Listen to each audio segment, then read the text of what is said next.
Et yo les amis, c'est Baki187. Aujourd'hui, on se retrouve pour une vidéo unboxing. Et oui, il y a pas mal d'unboxing pour ce mois-ci, il y a déjà le mois précédent. Et ici, c'est un unboxing qui va me replonger un petit peu, pratiquement 20 ans en arrière, les gars. 20 ans en arrière, et ouais, déjà 20 ans. Donc on se retrouve juste après le générique.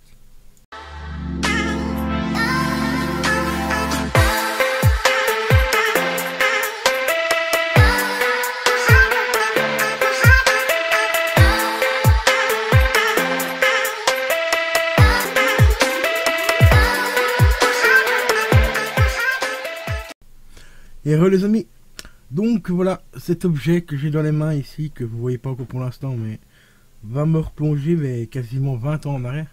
Enfin, presque 20 ans en arrière. Ce sera plutôt dire le prochain objet qui va rentrer dans la collection, qui va réellement me plonger 20 ans en arrière. Celui-ci, on va dire qu'il me plonge à peu près, on va dire, peut-être 18-19 ans en arrière. Ce qui est déjà quand même pas mal. Même peut-être 20 ans même. À voir. Il s'agit tout simplement du dernier album d'Avril Lavigne. Désolé pour les reflets. Love Sucks. Voilà. Qui était en précommande et que je viens de recevoir ce matin. Voilà. Vraiment assez sympa. La pochette, elle ressemble aux pochettes traditionnelles d'Avril Lavigne. Hein. Enfin, plus on va dire dans les années justement dans les années 2000. Où elle avait un petit côté grunge, hein, tu vois, ici avec les grosses bottes et tout, en cuir et tout, même l'arrière et tout. Donc ici on commence à retrouver un petit peu ce côté, le côté rebelle de l'époque. Et ça fait vraiment plaisir. Je vais essayer de prendre un truc pour l'ouvrir. Par contre, je me disais un truc tout à l'heure que au niveau des titres, c'était un peu léger. C'était un petit peu léger au niveau des titres, car comme tu le vois, il y a 6 titres sur la première face et 6 titres sur la deuxième face. Ça fait un peu léger quand même. Hein. Mais j'ai oublié un truc, qu'elle est en train de travailler sur une dinguerie. Elle travaille sur un best-of, justement le fameux best-of de 20 ans. Et je me suis dit, en fait, elle est en train de faire quelque chose que très peu d'artistes font. Car tu sais, la plupart des artistes, quand ils sortent en best-of, c'est pas les artistes qui le font, c'est les maisons de disques, hein, on le sait tous. Bon, peut-être que les artistes travaillent un petit peu dessus pour choisir les chansons phares à mettre sur l'album, et encore, c'est pas toujours le cas, c'est souvent les maisons de disques aussi qui choisissent les meilleures ventes et tout ça au niveau des titres, et ainsi de suite. Et ils reprennent tout simplement les chansons et te les refoutent sur un CD. Et ils te vendent ça à 20-25 balles. Ou des fois 20 euros, 40 euros sur un vinyle. Ici, pour l'album de 20 ans, donc le premier album, je vais te mettre une photo juste là maintenant pour te montrer quel album que c'est. Donc voilà, en incrustation, comme tu le vois, il y a le nouvel album, donc Let Go pour les 20 ans. Ça fait 20 ans. Il sort normalement courant du mois de janvier, hein, la précommande est déjà en place. Et bien sûr, je l'ai déjà précommandé, tu te doutes bien, en tant que grand fan d'Avril Lavigne. Et ça, c'est le premier album que ma mère m'avait offert à l'époque. Hein. Putain, il y a 20 ans, comme je le disais juste avant. Ça fait bizarre quand même, hein, déjà 20 ans. Putain. Et sur cet album ici, tu vois, sur celui-ci, je disais que elle était devenue un petit peu fainéante. Tu vois, sur le coup, quand j'ai déballé le colis tout à l'heure, et que j'ai vu qu'il n'y avait que 12 titres sur cet album, je me dis c'est un peu léger quand même. C'est un petit peu léger. Mais bon, déjà comme tu le vois, il y a 3 versions différentes du vinyle. On a la version simple plus 2 collectors, un rouge et un blanc. Enfin, double album rouge et blanc. Mais j'ai oublié un truc, un petit détail par rapport à cet album. Elle fait un truc que peu d'artistes font. Enfin, peu d'artistes font plutôt. Quand ils sortent un best-of, donc ils récupèrent quelques chansons qui sont déjà sorties. Enfin, les meilleures chansons de leur carrière. Ici, déjà, c'est un best-of qui reprend quasiment l'intégralité du premier album, mais pas que. Donc c'est pas tout à fait un best-of, on va dire, c'est plutôt une réédition de son premier album qui est sorti il y a 20 ans. Mais il n'y a pas que le fait qu'elle récupère, qu'elle va refaire les chansons. J'ai spoilé un petit peu. J'ai dit refaire, ouais. Car elle va tout simplement réenregistrer tout l'album. plutôt que de récupérer les chansons, ressortir ça sur un vinyle collector et tout, comme la plupart des artistes font, elle repart en studio, elle réenregistre tout l'album en remettant l'album au goût du jour, donc pour goût du jour 2022-2023, quoi, toi. Et elle enregistre toutes les chansons en réadaptant les chansons pour la période où on est, donc 2023, en l'occurrence ici quand l'album sortira. Donc je trouve que c'est plutôt pas mal. C'est même un très joli cadeau pour les fans, car ici on va découvrir un album mais entièrement inédit, dans le sens où ce sera des nouvelles versions des instruments, instrumentalement ce sera des nouvelles versions. L'interprétation sera différente aussi, parce qu'elle va réadapter les chansons par rapport donc à l'époque où on sera à ce moment-là, donc en 2023 et tout. Donc je trouve que c'est quand même vachement assez sympa et aussi très audacieux de sa part, parce qu'on n'est pas sûr que les fans vont apprécier cette version de l'album. Tu vois, ce sera des nouvelles interprétations avec des nouveaux instrumentales, d'après ce que j'ai entendu sur son Instagram et tout. Donc j'ai vraiment hâte d'être au mois de janvier et de recevoir l'album et voir un petit peu ce que ça va donner. Et ici je suis en train de me tâter aussi, voir est-ce que je vais prendre les deux copies collector, donc en vinyle blanc et en vinyle rouge. J'ai été voir un petit peu les prix sur Amazon, sur Rakuten, pas loin de 70 voire 80 dollars pour la version rouge, donc ce qui fait à peu près 80 euros, hein, on va pas se mentir. Ça fait un peu mal au cul quand même. Bon, après c'est des revendeurs Amazon, des revendeurs eBay, hein. Mais il y a les frais d'exportation, les frais d'envoi et tout. Normalement l'album coûte 42 dollars, mais il y a à peu près 20 dollars d'envoi et à peu près 20 dollars ou 25 dollars de frais d'exportation, parce que ça vient d'Angleterre. Donc ça fait un petit peu cher, ça pique un petit peu la gueule quand même. Mais j'avoue que le rouge il me tombe bien. Franchement la version rouge me tombe bien. La version blanche est sympa aussi. Et moi ici j'ai précommandé donc la version simple, donc double vinyle noir. Parce que je savais pas qu'il y avait d'autres exemplaires. Je viens de le voir maintenant, là, au moment où je fais le montage. Quand j'ai voulu faire l'incrustation de l'album pour vous le montrer. Et j'ai vu qu'il y avait deux versions différentes. Donc est-ce que je vais les prendre, est-ce que je vais pas les prendre? Je verrai courant janvier voire février à combien ils seront. Et ici ils seront également disponibles peut-être sur Amazon. Donc ça sera à voir un petit peu plus tard. Et si j'en prends un, je pense plutôt opter pour le rouge. Bon, tu vas me dire, ça fait un peu con d'avoir l'album en noir et puis le reprendre en rouge, mais ça fait partie de l'univers de la collection des vinyles. Quand il y a plusieurs déclinaisons, on essaye de choper les déclinaisons différentes. Donc ici, je prendrai déjà la version noire que j'ai précommandée. Normalement, je dois recevoir ça courant je crois que c'est le 1er janvier, je crois. Et j'essaierai de voir un petit peu pour le rouge. Voir combien il serait, s'il n'est pas trop cher. Et plus tard, éventuellement, je prendrai peut-être le blanc si je le trouve vraiment à pas cher. Mais je pense que ce genre de vinyle-là vont prendre une cote assez importante, parce que c'est quand même, je pense du moins qu'ils seront assez limités. J'ai pas vu sur internet, enfin sur eBay, s'ils avaient une numérotation, voir s'ils étaient limités dans le nombre et tout ça. J'ai rien vu de tout ça.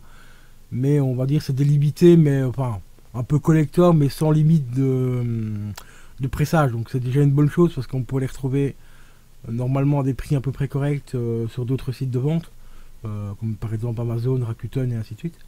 Bon, eBay, on sait très bien avec les revendeurs qu'ils aiment bien se toucher la minoune, hein. Donc voilà.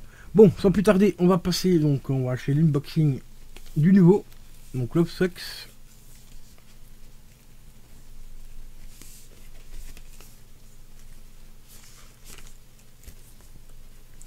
Alors, au petit passage aussi, une grosse dinguerie de chez Amazon, hein. Ils m'envoient le vinyle dans la pochette qui est là, vous voyez,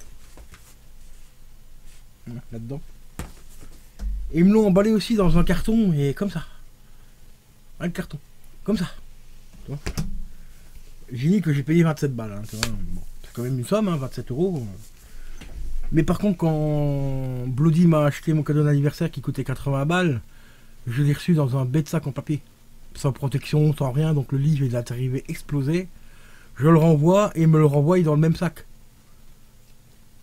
Allô? Un vinyle, ils me le mettent dans une boîte traditionnelle. Hein? De vinyle, comme ça. il me le remballe aussi dans un carton qui fait 4 fois la taille du carton. Hein, allez comprendre. C'est Amazon quoi. Si quelqu'un comprend Amazon, qu'il m'explique dans les commentaires, hein, parce que moi j'ai toujours pas compris. Hein.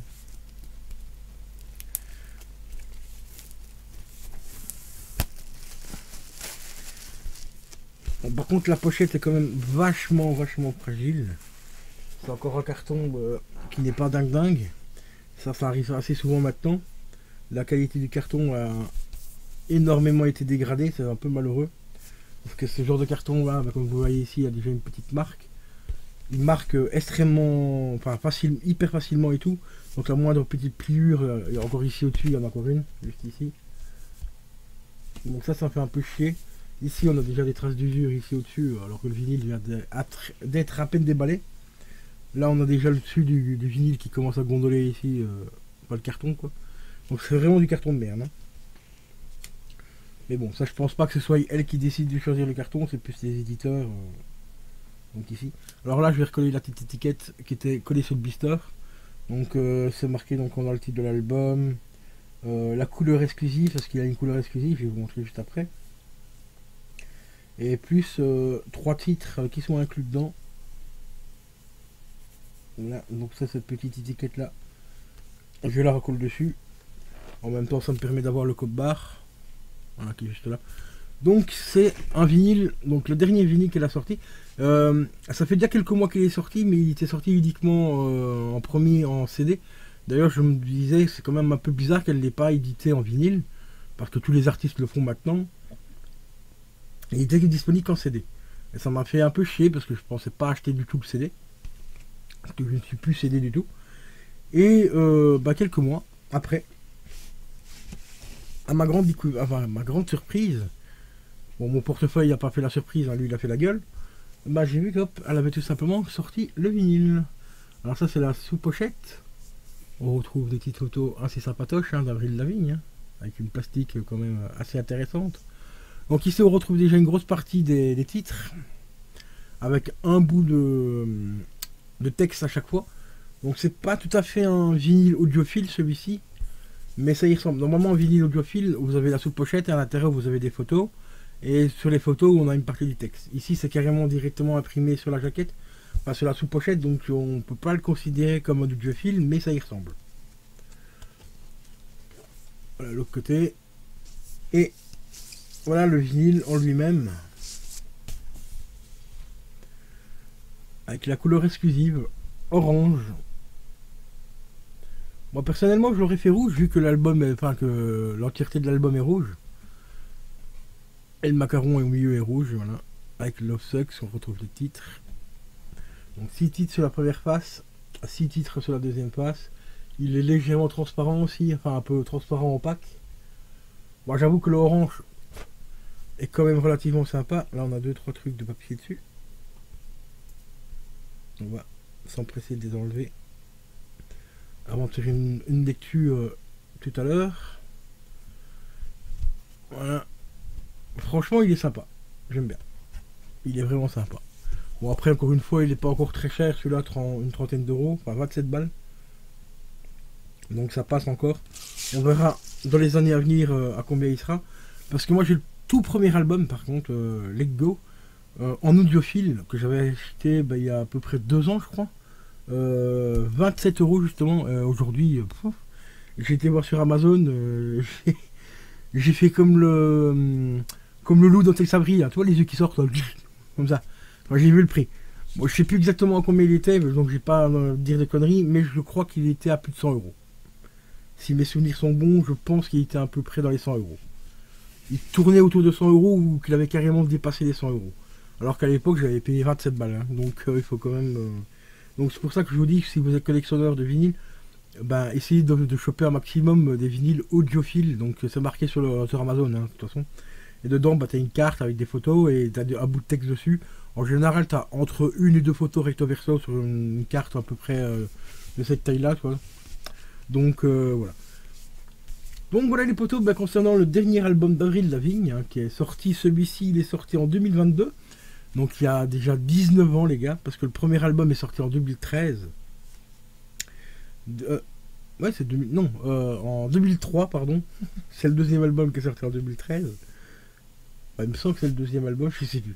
Bah, le premier album il est sorti en 2003, donc ça fait déjà, bah ici pour celui-ci, 19 ans. 19 ans après, quoi, franchement. Et elle est toujours là, hein.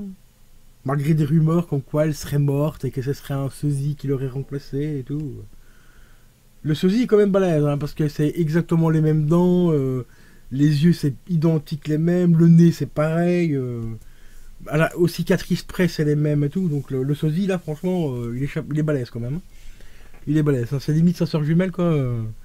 Mais bon, vous savez bien les rumeurs avec les artistes, hein, on entend des fois des choses complètement folles, comme Michael Jackson n'est pas mort, il habite, enfin, il est sur une île déserte avec Maurice Pépine, hein, la fameuse île, la fameuse île magique où t'as Jimi Hendrix et tout, ouais bien sûr. Elvis, ouais, ouais bien sûr. Bien sûr, bien sûr. Elvis qui a 100 pas loin de 100 ans, mais bon, il est toujours en vie, hein, ouais d'accord. C'est des extraterrestres les mecs. C'est des extraterrestres, ouais c'est ça. C'est eux qui vont venir sauver la planète dans une dizaine d'années quoi. Bon, sur ce les potos, je vous laisse et je vous dis à la prochaine. Ciao ciao.